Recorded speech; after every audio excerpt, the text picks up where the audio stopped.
ډیر زیات خلک منګه خو دې صوبې چې دی د احمد فراز پیدا کړی دې صوبې چې کوم دی اجمل خټک پیدا کړی دې صوبې چې کوم دی خان عبدالولي خان پیدا کړی لکه کم هغه شعبه ده چې دې صوبې چې کوم دی دلیپ کمار پیدا کړی دی خبره خلاصه شوه په دې کې د دې نه بعد چې دی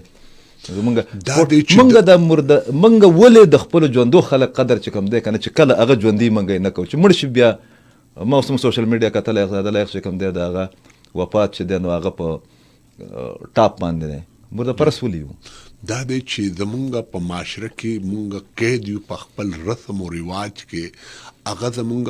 غلام ده او هغه زمونږ د پردا شوی غم ده چې مونږ چې خلک کله ژوندي وي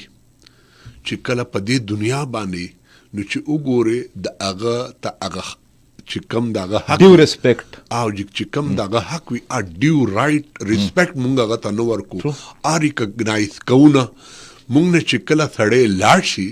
نو مونږ په جنازه